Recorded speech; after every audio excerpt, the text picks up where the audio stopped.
A paz do Senhor Jesus, seja bem-vindo, seja bem-vinda. Eu sou o pastor Gerdeane, comigo está a minha esposa, a irmã Wanderleia, professora de escola dominical, que está junto comigo nesse trabalho. A paz do Senhor, irmão Wanderleia. A paz do Senhor, irmão Ger. Nós estamos aqui com a incumbência maravilhosa, né? Fazer mais uma lição CPAD, segundo trimestre, que hoje nós trazemos o título O Caminho, a Verdade e a Vida. A lição é de número 9 e vai ser ministrada no próximo 1º de junho de 2025. Ela tem o texto áudio, lembrando, né? Eu sempre esqueço. Nós somos do Ministério Flor do Campo, Assembleia de Deus, aqui em Cariacica, no Espírito Santo. E o texto áudio dessa lição vai dizer: Disse-lhe Jesus, eu sou o caminho e a verdade e a vida. Ninguém vem ao Pai senão por mim. João 14, 6. A verdade prática vai dizer que a imagem de Jesus Cristo como o caminho, a verdade e a vida reforça a nossa fé e consolida a nossa comunhão com Deus. E antes de nós fazermos os comentários, vamos manter o bom costume, né, irmã Wanderleia? Amém. E orar. Vamos orar então? Amém. Irmã Wanderleia, ore por nós. Amantíssimo Deus, mais uma vez, ó Pai, estamos diante da Tua presença, Senhor. Uma lição maravilhosa, Senhor, a qual o Senhor vai nos falar, Senhor, do caminho do céu. Pai, fica conosco, Senhor, mais uma vez, mais uma lição, Senhor. Também toma cada um dos ouvintes que estará também tirando tempo, talvez no trabalho, talvez em casa, para ouvir essa maravilhosa lição. Senhor, fica conosco. Espírito Santo, seja conosco. Abre cada mente, abre cada psique, Senhor, que possa entender, Senhor, que só o Senhor é o caminho, que só o Senhor é a vida. Fica conosco, Senhor. É o que nós te pedimos, em nome de Jesus. Amém. Leitura bíblica em classe, João, capítulo 14, do verso 1 ao 15. Não se turbe o vosso coração, credes em Deus, crede também em mim. Na casa de meu Pai há muitas moradas. Se não fosse assim, eu vos teria dito, pois vou preparar-vos lugar. Se eu for e vos preparar lugar, virei outra vez, e vos levarei para mim mesmo, para que onde eu estiver, estejais vós também. Mesmo vós sabeis para onde vou e conheceis o caminho. Disse-lhe Tomé, Senhor, nós não sabemos para onde vais. Como podemos saber o caminho? Disse-lhe Jesus, eu sou o caminho e a verdade e a vida. E ninguém vem ao Pai, senão por mim. Se vós me conhecesse a mim, também conhecerias a meu Pai. E já desde agora o conheceis e tendes visto. Disse-lhe Filipe, Senhor, mostra-nos o Pai, o que nos basta. Disse-lhe Jesus, estou há tanto tempo convosco e não me tendes conhecido, Filipe? Quem me vê a mim, vê o Pai. Como dizes tu, mostra-nos o Pai? Não crês tu que eu estou no Pai e que o Pai está em mim? As palavras que eu vos digo, não as digo de mim mesmo, mas o Pai que está em mim é quem faz as obras. Crede-me que eu estou no Pai e o Pai em mim.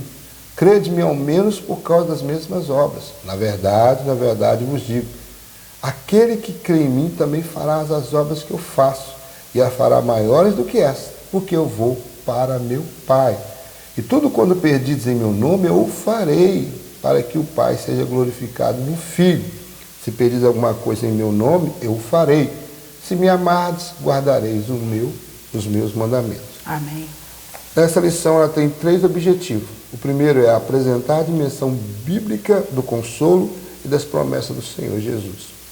Segundo, discernir a respeito das diferentes formas de dúvidas e incerteza, bem como a certeza e convicções na caminhada cristã. E a terceira é conscientizar que Jesus é o único caminho, é a verdade absoluta e a fonte de vida eterna. E vamos então entrar no nosso comentário propriamente dito, já na nossa introdução, que diz: a expressão eu sou o caminho, a verdade e a vida tem um significado especial para os cristãos em todo o mundo. Ela descreve de forma abrangente o Senhor Jesus na realização da obra de salvação. Por isso iremos estudar João 14, onde consideraremos as palavras encorajadoras e as promessas de Jesus contidas nesse capítulo, bem como as dúvidas e certezas que os seus discípulos enfrentarão ao longo da jornada. Além disso, iremos explorar os 3 termos importantes do versículo 6, caminho, verdade e vida. Amém? O primeiro tópico vai nos dizer assim: Pode pular. Um consolo e promessa do Senhor Jesus. O primeiro tópico diz assim: o caminho, a verdade e a vida. Desde o evento do capítulo 13, quando Jesus se ajuntou aos discípulos e lavou seus pés, proporcionando uma importante lição sobre liderança humilde, o seu discurso não se limitou a esse capítulo. O Senhor fez um discurso de despedida no capítulo 14, que se inicia em João 13:31. Nesse discurso, ele confere consolo aos discípulos ao afirmar que, após a sua morte, não estaria sozinho. No versículo 4, o Senhor diz que os discípulos sabiam para onde ia. No entanto, Tomé respondeu que não sabia. Ele questionou: como podemos saber o caminho? Por isso, Jesus esclareceu com ele o caminho, a verdade. Esclareceu com ele o caminho, a verdade e a vida. Ninguém pode chegar ao Pai senão por meio dele. Essa afirmação de Jesus revela que ele é o único meio de alcançar o Pai. A verdade que o revela representa, assim, a verdadeira vida de Deus. Irmão Gerry, há caminhos ou o caminho? Aqui já diz, o caminho. O caminho. Não, às vezes o mundo, né, nós temos a expressão, muita gente fala assim, que todos os caminhos levam até a Deus. Assim o mundo diz. Muita gente diz para mim assim: não, no final, irmão, o Senhor vai perdoar todos os pecados. E não importa que quando chegar no final, o Senhor, ele é misericordioso, ele é longânimo, ele vai perdoar tudo. Mas, irmão, já nós sabemos que há só um caminho. Uhum. E Jesus, ele é o caminho, ele é a verdade, ele é a vida. Uhum. Jesus, ele aqui, ele fala para Tomé, né? Ele fala para os seus discípulos que não podia levar eles, ele não podia ir com eles, que ele ia embora, ele ia voltar para o Pai, não é isso? E que eles iam ficar sozinhos, mas ele diz assim: mas não se preocupe, porque eu sou o caminho, a verdade e a vida. Ou seja, não importa, você está comigo. Jesus, quando ele morreu naquela cruz, irmãos, ele abriu a porta para mim. Ele abriu a porta, abriu um caminho para me chegar ao céu. Ele abriu um caminho que não importa a circunstância, não importa a luta, não é não, irmão Gerard? Não importa a luta que nós passamos, mas o que importa é saber que o Senhor, ele está conosco. É saber que o Senhor, ele é o Deus que nos abençoa, ele é o Deus que faz morada em nós, né? Aqui no versículo 4, né? Ele vai dizer: mesmo vós sabeis para onde eu vou e conheceis o caminho. É nesse momento que ele fala para os seus discípulos: vós sabeis para onde eu vou e conheceis o caminho, é que é interpelado por Tomé. Por quê? Tomé foi eu creio assim, foi o corajoso. Eles colocam ele como o da dúvida, mas ele é o corajoso, porque talvez outros também tinham a mesma dúvida que Tomé. Mas ele falou: Senhor, nós não sabemos para onde vais, como podeis saber o caminho? Aí é onde que Jesus vai falar, né? Um textual disso de Jesus: sou o caminho e a verdade. Quer dizer, ele vai explicar, não só para ele, eu creio que outros estavam ali também na dúvida que caminho era esse, o próprio Cristo vai esclarecer. Às vezes nós vemos umas histórias assim, às vezes parece de interior, né? Mas é uma história que vai retratar quão difícil é entender, né? Porque Tomé teve a dúvida que todos nós temos, né? Jesus, ele diz assim, que ele é o caminho e que ele estava conversando com os discípulos, como se os discípulos assim, já tivessem visualizado o céu, não é isso? Mas muitas das vezes, irmãos, nós temos que entender que as pessoas falam comigo assim: irmão, mas vocês são crentes, vocês adoecem e ninguém quer morrer. Mas, irmãos, é porque quem vai para o céu não volta aqui para falar. Então, nós, por fé, nós sabemos que vamos morar com o Pai. Mas nós entendemos, com fé nós sabemos que vamos morar com o Pai, mas nós entendemos que esse caminho nós só vamos ver esse caminho com total precisão quando, irmão Gé, nós deixarmos esse corpo, né? Mas esse caminho a seguir, ele é trilhado aqui, irmão Gé, ou lá. Aqui nós temos que decidir qual o caminho seguir. E o caminho é Cristo Jesus. E um ingrediente importante é a fé, né? Sim. Sem a fé não é possível. Antes de eu passar para o segundo tópico, irmãos, eu queria esclarecer que na outra lição, né, irmão Gé, nós falamos que Jesus ele lavou 24 pés, né, dos 12 discípulos, né, que 12 pessoas, 24 pés. Mas nós vamos corrigir aqui, porque Jesus ele não lavou o pé de Judas, como eu afirmei. Porque o Senhor Jesus ele lava os pés dos seus discípulos depois da ceia. Eles já tinham ceado. E ele dá aquele exemplo, né? E Judas, quando ele estava à mesa, quando Pedro fala para ele que ele, né, que estaria com ele, que ele ia ter até a morte, o Senhor falou que um deles ali, né, ia o trair. E eles perguntam quem, né? E eles pegam ali, parece que está em Marcos, né? Capítulo 14. O próprio de João também. Marcos parece 14, versículo 12, 13, por aí, vocês examinam nas suas Bíblias.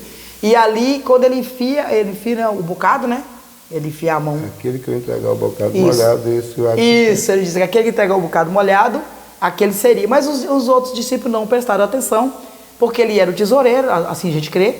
E eles pensaram que ele tinha de fazer alguma coisa, buscar alguma coisa, é o que a gente acha. O texto não deixa muito claro, mas o que é claro e evidente, que ele não estava ali no ato do lava-pé. Amém, irmãos? Esclarecido aí, né? Vocês podem conferir em Marcos, até mesmo no livro de João. Vamos passar para o segundo subtópico, irmão Jé? O segundo subtópico vai nos dizer assim: o consolo num cenário de angústia. É evidente que Jesus estava angustiado. O nosso Senhor tinha plena consciência de que estava próximo de ser a hora da sua entrega nas mãos dos homens. Em trevas seria homens. Em breve, oh meu Deus, em breve seria crucificado, morto e sepultado. Contudo, surpreendentemente, mesmo nesse contexto de dor, Jesus dirige-se aos seus discípulos com o intuito de confortá-lo. Apesar de intensa pressão emocional e espiritual que enfrentava, ele revela que o sofrimento pelo qual iria passar traria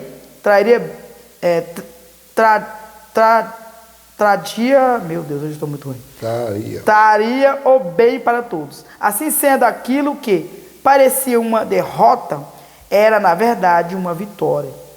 Um fim trágico transformava-se num glorioso começo, embora doloroso e angustiante. O caminho a seguir apontava para um cenário glorioso. Irmã Leia, como você diz isso? Que Jesus estava chegando a hora, irmão Gé, de ser realmente humilhado. O seu sangue seria aspergido pelas ruas, né, de Jerusalém. Ele seria cuspido, vaiado, ele seria trocado por um assassino, não é não? Que quando Pilatos diz assim, né, a quem devia perdoar, pensando que eles dizem, solta Cristo ou Barrabás? As pessoas dizem, solta Barrabás, não é isso?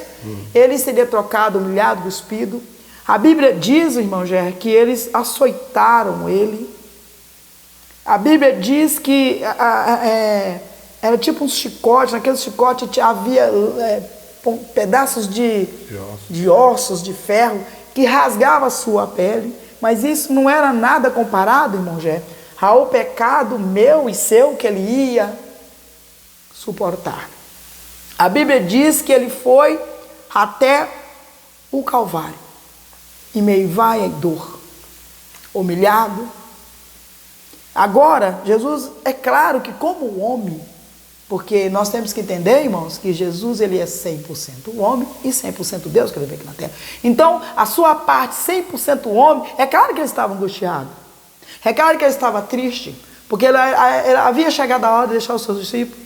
Havia chegado a hora de ele passar por um grande sofrimento, a qual a Bíblia diz que foi o único momento que o Pai, por alguns segundos, né, irmão Gé, ele vira as costas, porque de tanto pecado que ele carregava sobre si. E agora Jesus já sabia que essa hora estava chegando. Jesus já sabia que Judas, o seu amigo, a qual andou com ele por tanto tempo, a qual estava no meio com eles, a qual estava em seu, assim, junto dele, estava ali também naquela mesa, a qual tinha acabado de cear com ele, agora saiu para fazer aquilo que o diabo o tentou. Então nós sabemos que foi uma grande dor para o Senhor. Então o Senhor estava angustiado, mas nós estudamos na última lição, o irmão Gé, que Jesus ele veio para servir e não para ser servido. Como ele veio para servir, mesmo em meio à sua dor, ele consolava os seus discípulos, ele consolava os seus filhos, né? Por isso nós vemos aqui, ele consolava e dizia para os seus filhos: filho, não desanima, tenha fé, porque eu estou contigo. Em João capítulo 14, disse Filipe: Senhor, mostra-nos teu Pai, que nos basta. Mas ele diz, respondeu-lhe Jesus: não vos escolhi vós, os 12, em um de vós é o diabo. Então quando Jesus estava ali em sua dor, ele sabia que aquele que ele amava, né, também, um dos seus iria se perder. Irmã Léia, como assim? Se Judas, mesmo traindo Jesus, ele tivesse dado lugar à voz do Senhor, ele teria sido perdoado. Mas ele se entregou, né? A Bíblia diz que ele deu ouvido ao maligno, né? E isso foi tão doloroso, né? Eu, irmão Gé, fico pensando a tristeza desse... Tanto que ele não suportou, né, a tristeza, e ele mesmo tirou sua própria vida. Terceiro subtópico vai nos dizer assim: uma promessa gloriosa.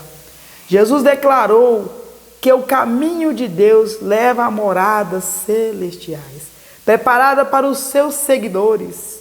A expressão casa de meu Pai refere-se ao céu, um lugar com muita habitação para os fiéis em Cristo. Essa realidade espiritual futura proporciona uma esperança gloriosa para os santos. Oh, glória a Deus! A igreja de Cristo vive em expectativa do retorno do nosso Senhor. Apesar dos tempos trabalhosos pelos quais passamos, a promessa do arrebatamento da igreja alegra, anima os corações dos fiéis. Nesse sentido, podemos já experienciar um pouco do que nos guarda no céu. Assim que seremos convocados por Jesus para nos reunirmos num maravilhoso encontro com Ele nos céus. Irmão Gé, esse dia será maravilhoso. Esse dia será glorioso, irmãos. Esse dia será, assim, o ápice da alegria. Muitos dos nós já estão, não ainda, né, no céu totalmente dito, mas está no terceiro céu, aguardando, como Abraão, né, Isaac, Jacó e muitos amigos, a qual servos do Senhor que já partiu, né, irmão Gé, para outra vida, estão aguardando o dia maravilhoso, a qual eu e você vamos, irmãos, estar nas mansões celestial, a qual um dia, irmão, estaremos com Cristo, estaremos junto dele, irmãos, e lá não haverá dor, nem tristeza, nem pranto, nada ficará, nada mais de sofrimento, nada mais de dor, Porque a Bíblia diz que ele diz, eu vou, mas eu vou preparar vos lugar. E ele tem lugar para mim, ele tem lugar para você, ele está te esperando, querido amigo. Você ainda que não está aí questionando em 2 pensamentos, lembre-se que ele é o caminho, ele é a vida, e não há outro caminho. Olhe para si, siga em frente, não olhe para a esquerda, não olhe para a direita, olhe para Jesus, que é o caminho, a verdade e a vida. Amém? Segundo tópico vai falar dúvidas, incertezas, enganos no caminho com Cristo. Meu Deus. Número 1, nós temos a dúvida de Tomé. No versículo 5, encontra a incerteza do discípulo Tomé. Como podemos saber o caminho? Este evangelho. Tomé é retratado como um discípulo fiel, corajoso, que tinha um profundo amor por Jesus. E teve a coragem de manifestar suas dúvidas. João 14,5. Esse episódio ilustra que durante a nossa caminhada com Cristo, não é incomum que surjam dúvidas. Contudo, assim como Tomé recebeu de Jesus a resposta, eu sou o caminho, e a verdade e a vida, João 14,6, também nós podemos ouvir essas palavras. Então, é o que eu falei até quando a irmã Léa comentava, eu já falei um pouco sobre Tomé, que é aquele aluno corajoso, né? Às vezes nós temos dentro da igreja, nós estamos ensinando a escola do Bíblico Dominical, e às vezes um aluno manifesta, e parece que a pergunta dele para nós professores é simples, mas para o aluno, para os demais é complicado, é complexo. E aí o que acontece? Aí os outros às vezes começam a rir, às vezes zombar do coleguinha, falam, não, está certo perguntar, porque está na escola e não podemos sair daqui com dúvidas. E aí a dúvida dele também pode ser dúvida de outro. Cansei de falar isso em classe que eu dou aula. Então, é comum os outros ainda criticarem, mas ele estava certo.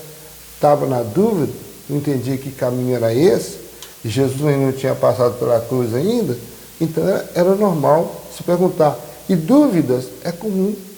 Vamos dar um exemplo? João Batista. João Batista, quando estava na prisão, já ciente que estava chegando o fim da sua carreira, ele pegou seus discípulos e mandou até Jesus. Falou, Jesus, mandou perguntar a ele, és tu o que haveria de vir ou devemos esperar outro? Aí, Jesus, antes de responder aos discípulos de João, ele operou milagres, curou, abriu vista a cegos, fez com que o mudo falasse, surdo ouvisse. E ele falou, olha, vai lá e fala para João, que os mudos ouvem, né? Os mudos falam, melhor, perdoe. Os mudos falam, os surdos ouvem, né? Os cegos veem e aos pobres são pregado o Evangelho. Então, aqueles discípulos não só foi até João falar do que Jesus falou para eles, mas também falar que viu Jesus operar esses milagres, né? Para dar convicção aquele que era o precursor do Salvador, a certeza que ele estava cumprindo a sua missão, que a sua missão estava cumprida. Então, por mais fé, e olha que João, a Bíblia fala, testifica que ele foi cheio do Espírito Santo desde o ventre materno.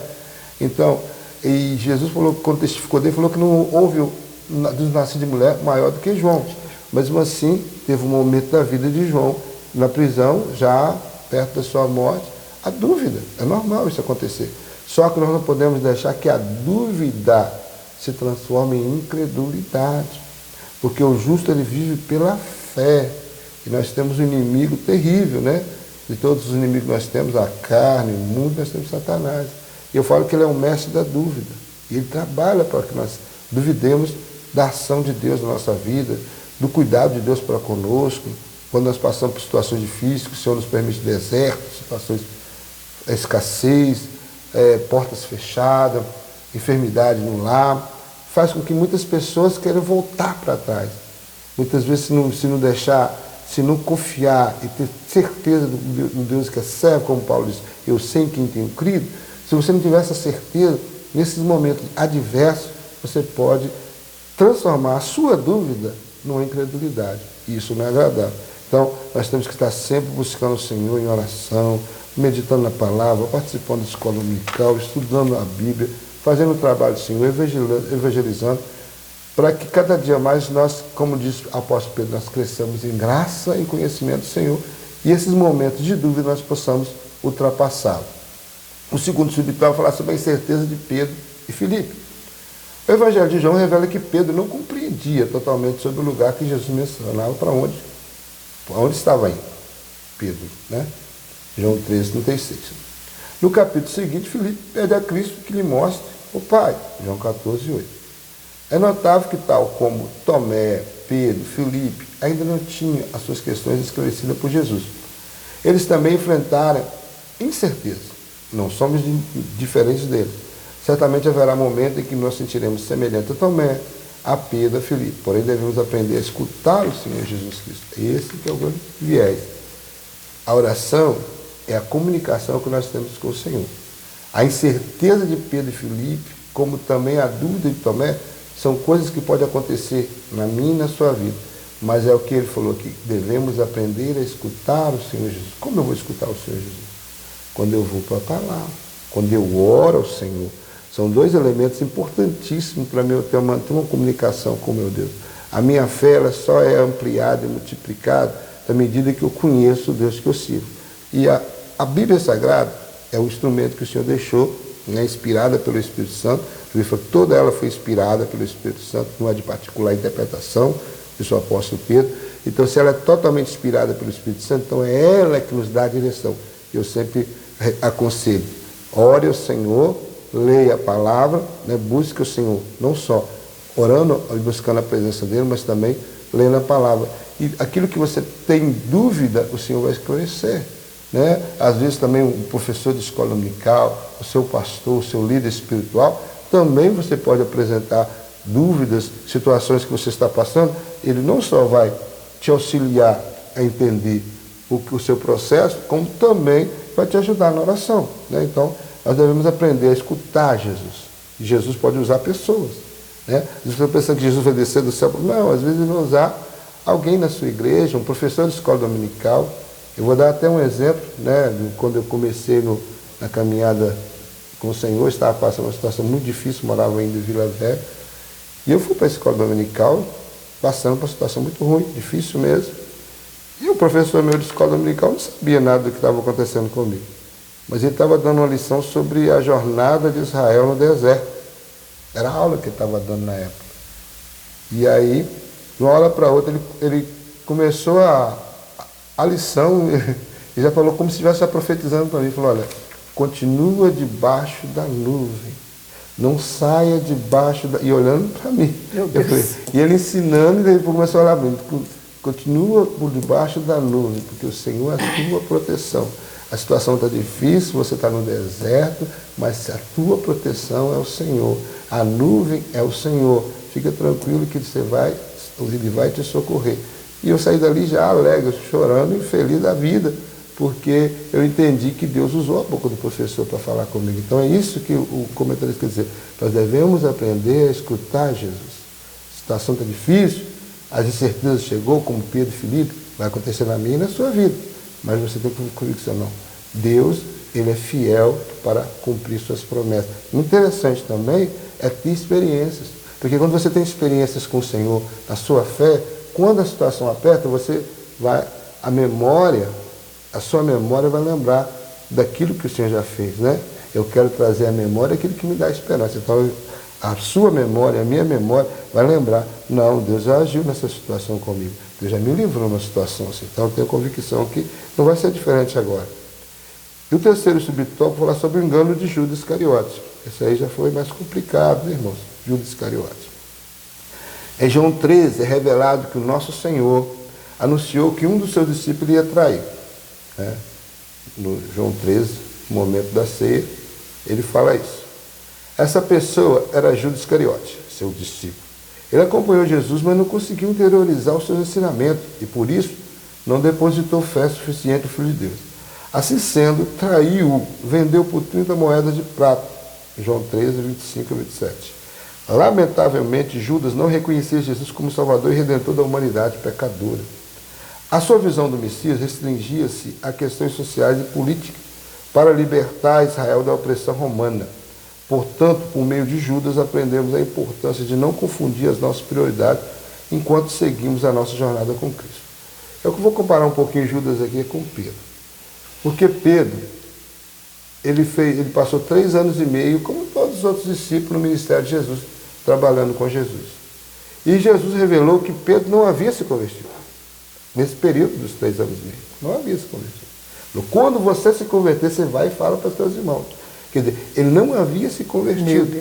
E esse Pedro que não havia se convertido foi o mesmo Pedro que quando Jesus chegou andando no seu bazar, falou assim, tu, Senhor, que está vindo, deixa eu ir até o Senhor. Ele falou, venha. E ele andou. Quem de vocês aí que está me ouvindo já andou sobre as águas? Pedro andou. E ainda não era convertido. Pedro foi aquele que quando Jesus perguntou, quem os homens dizem que eu sou? E ele revelou, tu és o Cristo, o Filho do Deus vivo. Quer dizer, Deus usa Pedro, mais uma vez ali, para revelar quem realmente era Jesus. Mas não havia se convertido ainda. Alguns estudiosos acreditam que a conversão de Pedro se deu no momento que ele nega Jesus. E que ele tem aquele choro amargo, na maneira. Que ele chora amargamente pelo fato de ele ter aquilo que Jesus havia profetizado aconteceu. Antes do galo cantasse 3 vezes, ele negou Jesus. Então eu acredito que ali foi o momento da conversão dele. Agora eu vou voltar aqui para Judas. Judas também era discípulo igual a Pedro. Mas Judas, ele também, como Pedro, eu acredito, não era convertido. A visão de Judas talvez seria mais, como o comentarista diz, mais política. Ele viu o Messias como os fariseus viam, como os saduceus viam. Por isso que não aceitavam o Jesus que estava pregando para eles, que dizia ser o Messias, não. Porque eles queriam um Messias que chegasse e dominasse o Império Romano. Eles queriam um Jesus que tirasse, um Messias que tirasse do jugo romano e fizesse com que Israel vivesse, fosse uma nação proeminente entre todas as nações. Que as promessas de Deuteronômio 28 acontecessem ali com Jesus, né? Que eles fossem cabeça e não cauda, que eles fossem a nação que destacasse, o povo que destacasse entre os demais povos. Mas não era. Jesus não veio para livrar eles do jugo romano, ele veio para o jugo de Satanás, das trevas. Veio livrar do pecado, veio fazer com que eles pudessem ser salvos na pessoa de Jesus Cristo. Eles não entenderam. E assim Judas também estava pensando igualzinho os fariseus. E aí quando ele começou, então, quando ele pensou que poderia vender Jesus e depois Jesus se largar, né, sair da mão conseguir mais uma vez se livrar da mão como já livrou de outros períodos, né, de tentativa de morte, ele não estava entendendo, era o momento que Jesus ia se entregar mesmo. Porque ele não prestou atenção nos detalhes da mensagem de Jesus. Ele não prestou atenção nos detalhes da mensagem de Jesus. Sabe por quê? Porque se ele prestasse atenção nos detalhes da mensagem de Jesus, ele ia entender que Jesus falou assim, olha, eu dou a minha vida para depois tomá-la. Então ia chegar o momento que ele ia dar a sua vida. Teve momentos que eles tentaram matar ele, Jesus fugiu. Mas teve um momento que agora Jesus sabia que era o momento certo. O Pai estava direcionando na vida dele. E o Pai falou, agora é a hora de ir para Jerusalém. Agora é a hora de entregar na mão dos pecadores. Jesus sabia que era o momento. Então esse foi o engano de Judas Iscariote. E aí quando ele percebeu que Jesus ia para a cruz, aí veio o remorso. Aí é aquele arrependimento, aquilo que a Bíblia fala, tem a tristeza, né? Tem aquela tristeza, que você sente tristeza e você se arrepende, como aconteceu com Pedro, e tem aquela tristeza que é apenas um remorso. O que é remorso? É a pessoa saber que está fazendo uma coisa errada, mas no outro dia está fazendo de novo. Não se libertou. E Pedro não, Pedro ele se arrependeu e mudou a história dele a partir daí. Mas Judas não, ele teve um remorso, por isso que aconteceu o que aconteceu. Ele foi e se matou. Meu Deus. Tirou a sua própria vida quando percebeu que tinha traído sangue inocente. Né? Aí, dona Léia, como eu já li o tópico dos dois, você vai pegar o terceiro e vai ler o primeiro tópico. Amém. Aí depois eu ensino o resto. O caminho, terceiro tópico, né? Caminho, verdade e vida. Eu sou o caminho. Como analisando em lições anteriores, a expressão eu sou, representa um título que revela a natureza divina de Jesus. Assim, quando o nosso Senhor afirma, eu sou o caminho, está exclamando que Ele é acesso singular, exclusivo, único ao Pai. Portanto, não é possível conhecer a Deus e ter comunhão com Ele fora de Jesus. Ninguém pode chegar a Deus senão mediante ao seu Filho. O pronome eu, presente nessa expressão, indica que não somos salvos por princípios ou forças espirituais, mas sim por uma pessoa chamada Jesus, que ilumina aqueles que se encontram nas trevas por meio da sua obra redentora no Calvário. Foi aberto um novo e vivo caminho para nos guiar até Deus. Ele é o único mediador entre Deus e os homens. Eu vou gostar de compartilhar um pouquinho, né? Para que os irmãos entendam melhor sobre o caminho. Irmãos, eu não dirijo, né? Eu tentei tirar a carteira e quando eu fui fazer, né, os trâmites ali para tirar a carteira, fui muito bem na prova oral, a prova ali escrita, mas quando eu peguei o carro e eu fui o meu da rua, e ali, eu cheguei ali, meu Deus, são tantas regras, né, no trânsito, né? Pare, prossiga, mão, contramão, dupla, não pode ultrapassar, não ultrapasse, curva sinuosa. E aquilo ali me deu como diz, um embrulho. E o meu professor dizia assim: a única coisa que você é boa, irmão, é para correr eu sou boa. Apertar no acelerador, né? Eu sou ótima. Mas quando eu fui fazer ali, terminar os trampos, não consegui fazer de jeito nenhum aquela baliza, tanto que eu não passei por causa da baliza. Mas eu vi que há muito desvio, há muito lugar que eu não podia passar. Dependendo do que nós fizermos no trânsito, isso termina com a nossa morte física. Porque nós podemos fazer uma ultrapassagem que não pode, no lugar que não pode. Podemos entrar num lugar que não é permitido. Se passarmos uma lombar muito, né? Podemos, se estarmos numa curva, né, sinuosa, não respeitarmos. Se ultrapassar um caminhão, morreremos. Então, ali nesse caminho, eu aprendi que tem várias regras. Eu tiro o chapéu para os motoristas. Agora, no caminho do Senhor Jesus, ele diz: eu sou o caminho. Também, irmãos, nós podemos saber, irmãos, que esse caminho, para seguirmos a Jesus, andarmos no caminho de Cristo, também tem as regras. Né? Também tem, né, irmão Gé? A renúncia. Renunciar ao quê? Ao que nós falamos na lição passada. A humildade. Devemos anunciar a nossa carne. Renunciar ao pecado. Renunciar ao pecado, tudo aquilo que queremos fazer, que não agrada ao Senhor, nós devemos anunciar. Nós estamos num caminho, o caminho é Cristo. E naquilo a lição já diz bem clara, ele não é os caminhos, ele é o caminho, ele é a verdade, ele é a vida. E se ele é a vida, não se preocupe, irmão. Não se preocupe, irmã Lé, mas eu estou doente. Você está doente agora. Mas quando chegarmos naquele grande dia, quando o Senhor nos arrebatar nos ares, irmão Gerry, nós iremos ter um novo corpo. E esse corpo tão frágil irá estar com Cristo. Irmãos, mas esse caminho nós devemos seguir até que dia, irmão Gerry, nós devemos seguir esse caminho? Até onde? Até quando ser chamados à eternidade. Amém. Atermos o último suspiro de nossas vidas aqui. Ou quando vier o arrebatamento, né? E uma vez eu dei uma aula, eu não sou professora de criança, minha filha que é, mas uma vez eu fui obrigada a dar uma aula, né, substituir uma professora, e um aluno, por isso que nós falamos do Júlio sobre a pergunta, não vai saber, e essa aluna me perguntou para mim, hoje ela, graças a Deus, ela cuida, é uma ótima professora de criança, está firme na presença do Senhor. Mas essa aluna me perguntou para mim assim, ela tinha mais ou menos 6 anos, e ela disse para mim, eu falei com ela, clame ao Senhor. E o pai dela estava muito doente, havia tido um acidente, e ele estava muito ruim.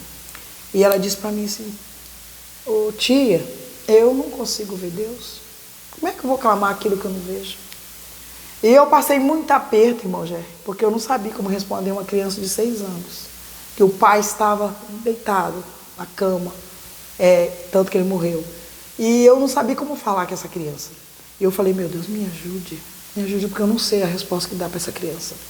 E aí eu fui e disse para ela, graças a Deus estava ventando, a escolinha tinha um aberto, nós dava praticamente a escola no relento. E ali eu falei com ela, coloque a sua mão e sinta o vento. E ela foi, fez tudo o que eu a mandei. E ela colocou a mãozinha dela e o vento bateu em suas mãos. E ela ficou ali por alguns minutos. Depois ela veio e disse para mim. Eu falei, você pode pegar? E ela fez tudo o que eu mandei. E ela tentou pegar o vento. Ela tentou que o vento... Mas quando ela abria as mãozinhas, eu dizia, abre. E ela abria, eu falava, cadê o vento? Ela disse, não tá, mas você está sentindo ele sim. Eu falei, então, assim é o nosso Senhor Jesus. Às vezes nós não vemos ele face a face, né? Mas nós sentimos. Nós temos que ter a fé que o Senhor, ele está presente em nosso meio. E andarmos caminho de Cristo, as pisadas de Cristo, é somente por fé, irmãos. E como eu exercito essa fé, como eu aumento essa fé, irmão Gé? Buscando a presença do Espírito Santo. Ele adentra o meu e o seu coração. E ele aumenta essa fé tão grande, que a ponto de podermos sentir, como essa criança sentiu, a presença de Deus em nossas vidas. Irmão Gé? Caminho, verdade e vida, né? Quando nós lemos o terceiro tópico, nós estamos agora no segundo, que fala eu sou a verdade, mas quando você lê o texto, né?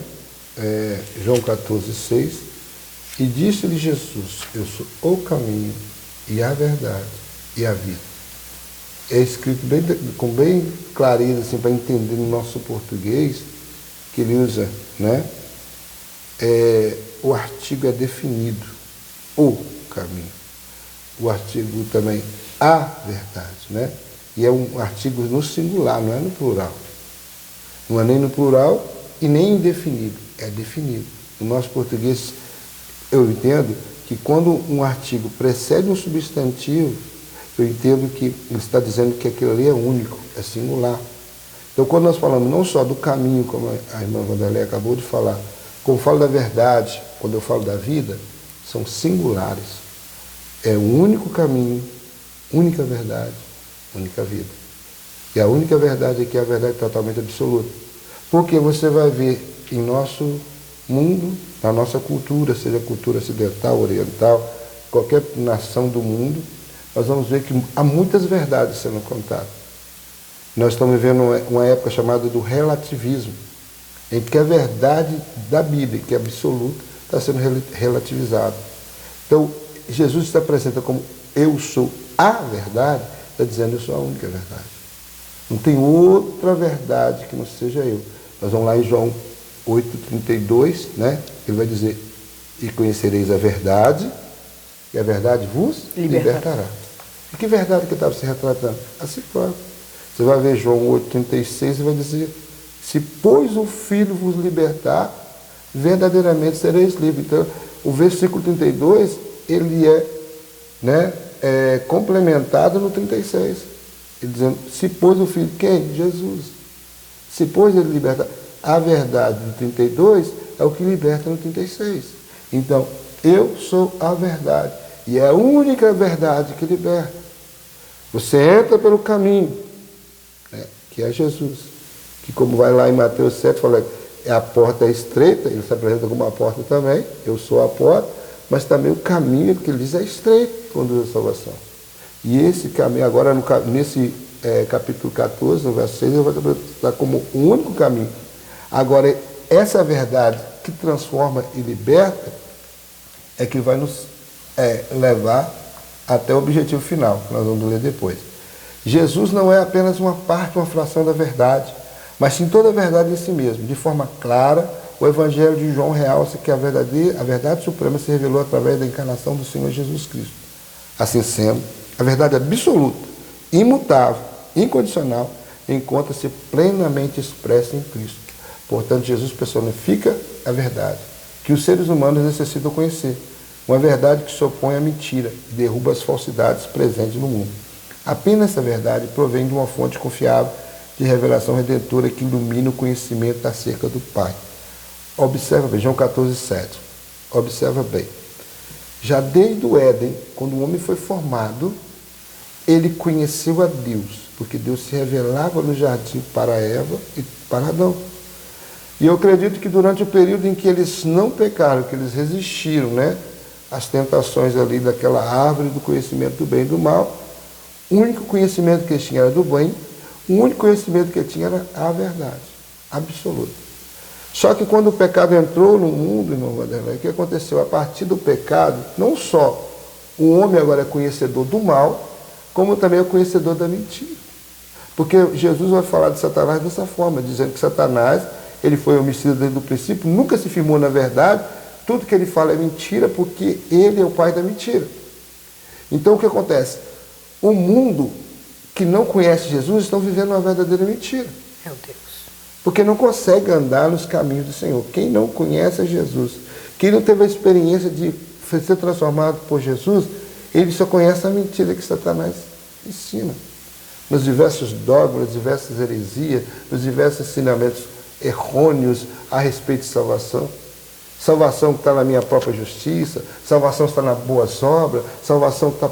Eles criam várias verdades e dizendo, como a minha esposa falou no princípio, que todas essas verdades, todos esses caminhos levam a Deus. E a Bíblia me apresenta Jesus dizendo, eu sou a verdade. A única, absoluta, imutável, incondicional, plenamente expressa nele. Então, essa é a única verdade. E a que essa verdade vai te levar? A vida. E que vida é essa? Vamos ver o terceiro subtópico. Eu sou a vida. A vida mencionada aqui não diz respeito à existência física ou sopro vital, mas a vida que contrapõe a morte espiritual por meio da vida eterna concedida por Jesus. Refere-se à verdadeira vida espiritual obtida pela obra redentora realizada no Calvário, João 19:30. Essa realidade espiritual ocorre porque o nosso Senhor possui a vida em si mesmo, João 5:26. Ele é tanto fonte como um doador da vida eterna. João, no capítulo 17, na oração sacerdotal de Jesus, ele vai falar no verso 3. E a vida eterna é esta, que conheça a ti só, por único Deus verdadeiro, e a Jesus Cristo a quem enviaste. Olha só, vou repetir de novo. E a vida eterna é esta, a vida eterna, que conheçam a ti, por único Deus verdadeiro, e a Jesus Cristo a quem enviaste.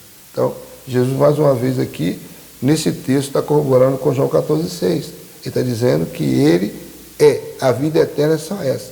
Se você conhecer a Deus, você tem que crer também em Jesus Cristo, a quem Deus enviou. E aí você realmente vai ter a convicção de receber a vida eterna. Então, essa vida que Jesus falou não é a vida que nós convivemos aqui, porque aqui no mundo, essa vida que você é gerado no ventre da sua mãe e cresce como um bebezinho e vai à infância, adolescência, juventude, a fase meia-idade, depois chega a velhice, depois vem a morte, não é essa vida que ele está falando. Porque é isso que é o grande problema do ser humano. Tem alguns aí que acreditam que aqui é a única vida que existe, morreu e acabou, não tem uma vida após a morte. Mas nós, quando fomos feitos lá no Éden, volta agora lá no jardim, quando Deus formou o homem, ele formou o homem não para morrer, irmã Mandela. O homem seria imortal. Sim. Mas o salário do pecado era a morte. Deus já havia falado com ele. Só que aí, como ele pecou, então veio a morte de todos os homens. Mas essa morte física, ela é uma morte, uma separação de alma e espírito do corpo. O homem interior, que é invisível, do corpo físico, né, que é visível, que vai, esse tomba a terra, esse vai para o pó. Mas a alma e o espírito nunca morrem. Então, o que é então a segunda morte que a Bíblia fala em Apocalipse capítulo 20?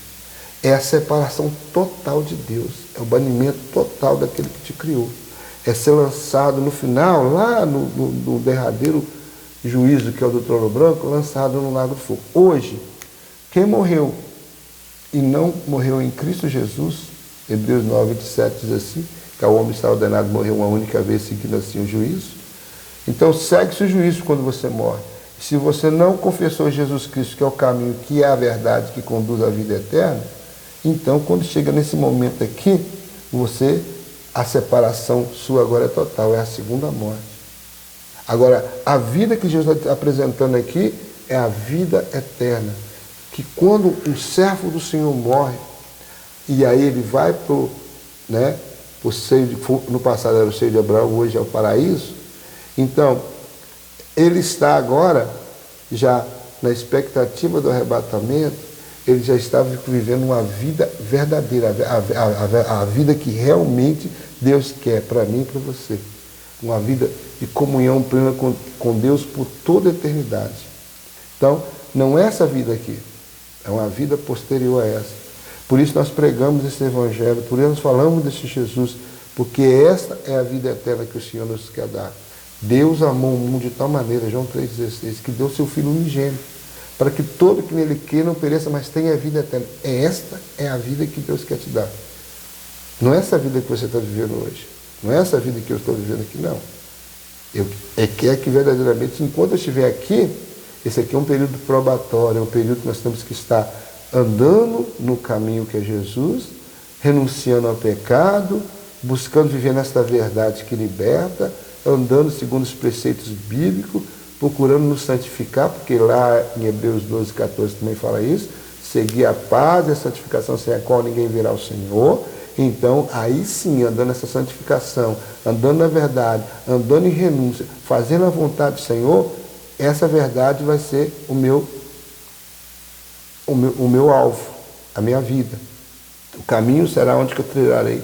E futuramente, como a irmã Wanderlei falou, ou na nossa chamada aqui para a eternidade, né, se eu vier descer a catacumba, né, descer a sepultura, ou no arrebatamento da igreja. Está entendendo? Então, aí sim, eu vou encontrar a verdadeira vida. E muito mais, será muito mais glorioso, né, irmã Wanderlei, no dia do arrebatamento. Que assim, a esse corpo hoje que é mortal, Paulo vai escrever lá em no 1 Coríntios 15, né? Esse corpo que hoje que é mortal, irmã Wanderlei, se tornará imortal.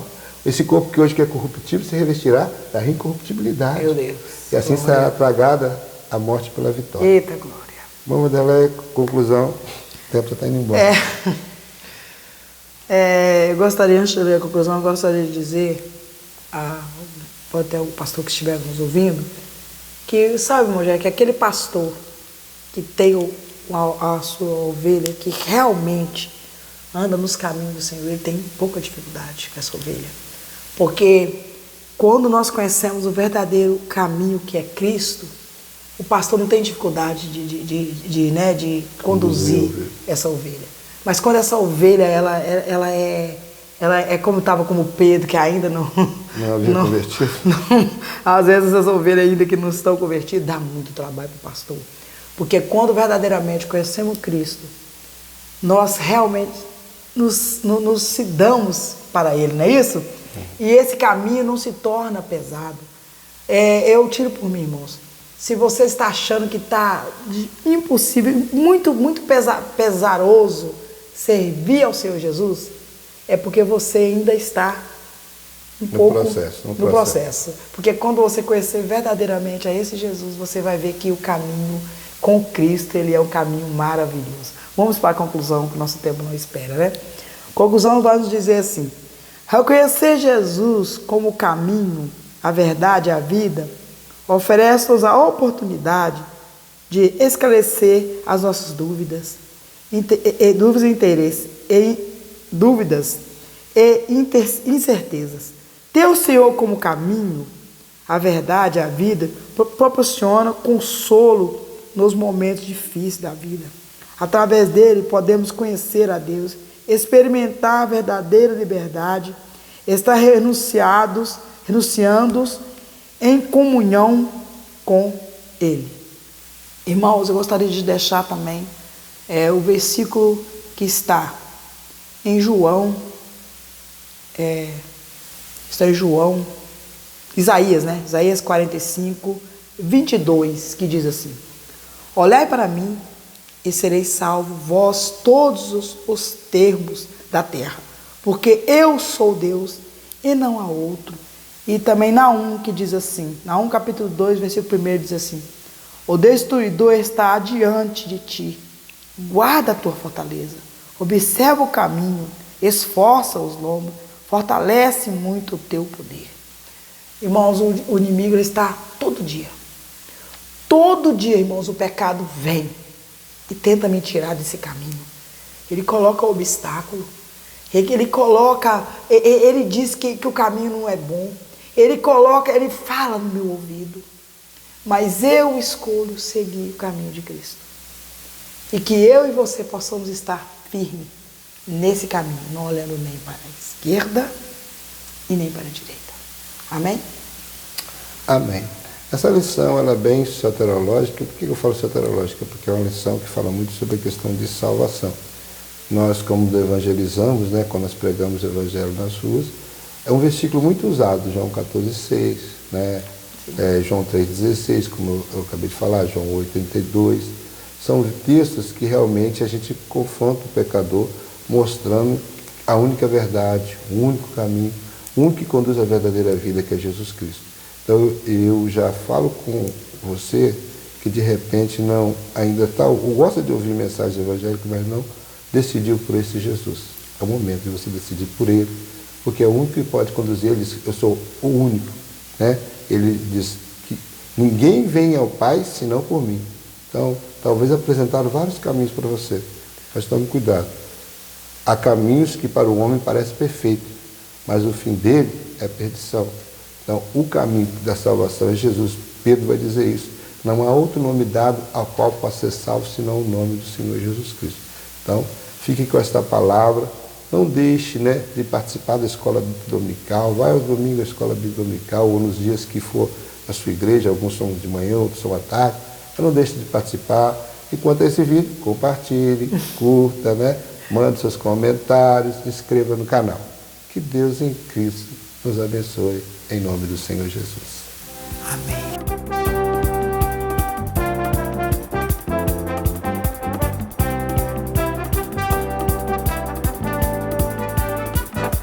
Pense Gospel, anunciando Jesus.